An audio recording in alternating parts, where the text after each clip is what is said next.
വീണ വിജയൻ മുഖ്യമന്ത്രിയുടെ മകളായിപ്പോയി, അല്ലെങ്കിൽ എപ്പോഴേ മാത്യു കുഴൽനാടൻ MLA ഈ സാഹസമൊക്കെ മാറ്റിവെച്ച് മറ്റേതെങ്കിലും വിഷയത്തിലേക്ക് തിരിഞ്ഞനെ. ഇപ്പോൾ മാത്യു കുഴൽനാടന് മാസങ്ങളായി ഊണുമില്ല ഉറക്കവുമില്ല. എപ്പോൾ നോക്കിയാലും എക്സലോജിക്, CMRL ഒക്കെ തലയിൽ കിടന്ന് വണ്ട് മൂളുന്നത് പോലെ മൂളുകയാണ്. അങ്ങനെ ഇതാ വീണ വിജയനെതിരെ നിർണായകമായ മറ്റൊരു നീക്കവുമായി നീങ്ങുന്നു മാത്യു കുഴൽനാടൻ എന്ന മൂവാറ്റുപുഴ MLA എന്നാണ് ഏറ്റവും പുതിയ വാർത്ത. മാത്യു കുഴൽനാടൻ അങ്ങനെ വീണ്ടും കടന്നു വരികയാണ്. ഇക്കുറി ഡൽഹിയിലാകും മാത്യു കുഴൽനാടന്റെ ആ ഷോ. ഇവിടെ തിരുവനന്തപുരം പ്രത്യേക വിജിലൻസ് കോടതിയിലും ഹൈക്കോടതിയിലുമൊക്കെ മാത്യു കുഴൽനാടന്റെ സ്പെഷ്യൽ ഷോ എല്ലാവരും കണ്ടതാണ്. കുഴൽനാടൻ വക്കീലാണ്. അപ്പോൾ സുപ്രീം കോടതിയിലുമൊക്കെ ഈ കേസ് തീർപ്പാക്കാം, അപ്പീലാക്കാമെന്ന് കുഴൽനാടന് ഒരു ധൈര്യമുണ്ട്. എന്നാൽ സുപ്രീം കോടതി കേസ് പരിഗണിച്ചു കഴിയുമ്പോൾ പിന്നെ ഈ കയ്യൂക്കൊന്നും അവിടെ നടക്കില്ല. വസ്തുതകൾ വച്ച് കോടതി തന്നെ തീരുമാനിക്കും എല്ലാ കാര്യങ്ങളും. പുതുതായി എന്തെങ്കിലും പറയാനുണ്ടോ കുഴൽനാട എന്നാകും സുപ്രീം കോടതി വാദിഭാഗം അഭിഭാഷകരുണ്ട് ആദ്യം ചോദിക്കുക. അത് തന്നെയാണ് ഇവിടുത്തെ വിജിലൻസ് കോടതിയും ഹൈക്കോടതിയും ഒക്കെ വാദിഭാഗത്തോട് നേരത്തെ ചോദിച്ചത്. ഹേ എന്ന ഒരു ഞരങ്ങൽ മാത്രമായിരുന്നു വാദിഭാഗത്തിന്റെ ഭാഗത്തു നിന്നും ഉണ്ടായിരുന്നത്. അതുകൊണ്ട് തന്നെയാണ് കേസ് തള്ളിയത്.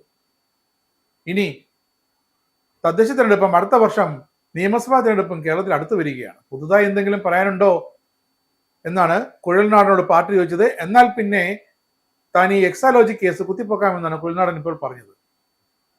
പിന്നെ ശബരിമലയിൽ സ്വർണ്ണ വിഷയത്തിൽ നടക്കുന്ന വിവാദത്തെ വേണമെങ്കിൽ തന്റെ എക്സാലോജിക്കുമായി കൂട്ടിക്കെട്ടി അങ്ങോട്ടേക്ക് മാറ്റാം. അപ്പൊ ആ വിവാദം കെട്ടടങ്ങും.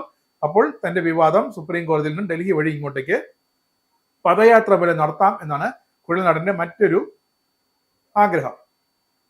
പിന്നെ എന്തായാലും രാഹുൽ മാങ്കൂട്ടൻ വിഷയത്തിലൊക്കെ ആകെ നാണം കെട്ടിരിക്കുകയാണ് കോൺഗ്രസിലെ യങ് ടർക്കികൾ. അപ്പോൾ അവർക്കൊരു പ്രചോദനമാകട്ടെ, അവർക്ക് പറഞ്ഞു നടക്കാൻ, തിരിച്ചു പറയാൻ വീണ വിജയൻ മുഖ്യമന്ത്രിയുടെ മകൾക്കെതിരെ കുറച്ച് ആരോപണങ്ങൾ വീണ്ടും. ഇനി പുതുതായി കുഴൽനാടൻ എന്തൊക്കെ പറയാൻ പോകുന്നത്, നിലവിൽ തെളിവുണ്ടെന്ന് പിന്നെയും പറയുന്നു. ഇത് തന്നെയാണ് ഇവിടുത്തെ വിജിലൻസ് കോടതിയിലും ഹൈക്കോടതിയിലും ഒക്കെ പറഞ്ഞത്. എന്നിട്ട് എവിടെ എന്നാണ് ഞങ്ങൾ ചോദിച്ചതല്ല, കോടതി ചോദിച്ചത്. ഈ ആഴ്ച മാത്യു കുഴൽനാടൻ ഫയൽ ചെയ്ത മുഖ്യമന്ത്രിയുടെ മകൾക്കെതിരായ ആ മാസപ്പടി കേസ് പരിഗണിക്കുമെന്നാണ് സൂചന. ഭയന്ന് പിന്മാറില്ലെന്നും പോരാട്ടം മുന്നോട്ട് കൊണ്ടുപോകുമെന്നാണ് നിലപാട് വീണ്ടും കുഴൽനാടൻ വ്യക്തമാക്കുന്നത്. മുഖ്യമന്ത്രിയുടെ മകൾ കരിമണൽ കമ്പനിയിൽ നിന്നും പണം വാങ്ങിയതിന് തെളിവുണ്ടെന്നും രേഖകളുണ്ടെന്നും താൻ ഭയപ്പെട്ട് പിന്മാറില്ലെന്നും കുഴൽനാടൻ പറയുന്നു. എന്തായാലും ഈ കേസ് തിങ്കളാഴ്ച സുപ്രീം കോടതി പരിഗണിക്കും. തിങ്കളാഴ്ച അല്ലെങ്കിൽ ചൊവ്വാഴ്ച അല്ലെങ്കിൽ ബുധനാഴ്ച സുപ്രീം കോടതി പരിഗണിക്കും. കാരണം അതൊരു സാധാരണ പൗരന്റെ, ഒരു അഭിഭാഷകൻ കൂടിയായ ഒരു MLA അഭ്യർത്ഥനയാണ്. പരിഗണിച്ചേ പറ്റൂ ഒരു പരിധി വരെ. ബാക്കി തീരുമാനിക്കേണ്ടത് സുപ്രീം കോടതിയാണ്. എക്സാലോജിക് CMRL ഇടപാട് കേസിൽ വിജിലൻസ് അന്വേഷണം വേണമെന്ന ആവശ്യമാണ് ഇവിടെ ഹൈക്കോടതി തള്ളിയത്.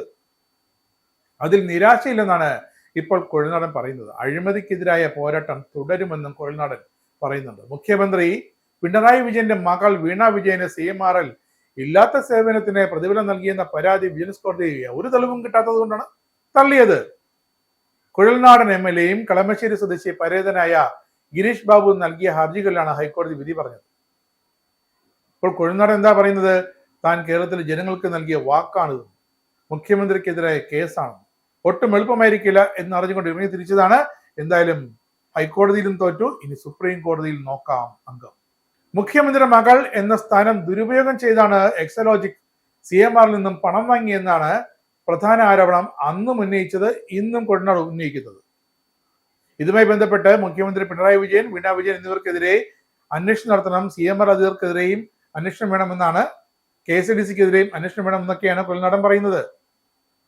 മാസപ്പടി ആരോപണ കേസിൽ മുഖ്യമന്ത്രി തന്റെ ഔദ്യോഗിക പദവി ദുരുപയോഗം ചെയ്തെന്ന ആരോപണത്തിന് മതിയായ തെളിവുകൾ പക്ഷേ കുഴൽനാടനെ ഹാജരാക്കാനായില്ല. അപ്പോൾ പിന്നെ എങ്ങനെ മുഖ്യമന്ത്രിയുടെ മകൾ ആ പദവി ദുരുപയോഗം ചെയ്തെന്ന് തെളിയിക്കാനാകും?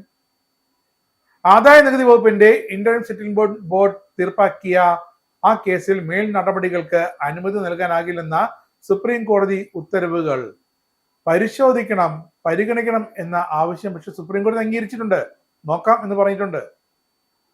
എങ്കിൽ രാഷ്ട്രീയ നേതാക്കൾക്ക് പണം നൽകിയെന്ന കുഴൽനാടന്റെ ആരോപണ പ്രകാരം ഒരു ഡയറക്കുറിപ്പോ ആദായ നികുതി വകുപ്പിന് നൽകിയ മൊഴിയോ ഒന്നും അന്വേഷിക്കാൻ തക്ക തെളിവുകളല്ലെന്ന് ഹൈക്കോടതി നിരീക്ഷിച്ചിട്ടുണ്ട്. ഇത്തരം രേഖകൾക്ക് കടലാസ് കഷ്ണങ്ങളുടെ വിലയേ ഉള്ളൂ എന്നാണ് ഹൈക്കോടതി അന്ന് പറഞ്ഞത്.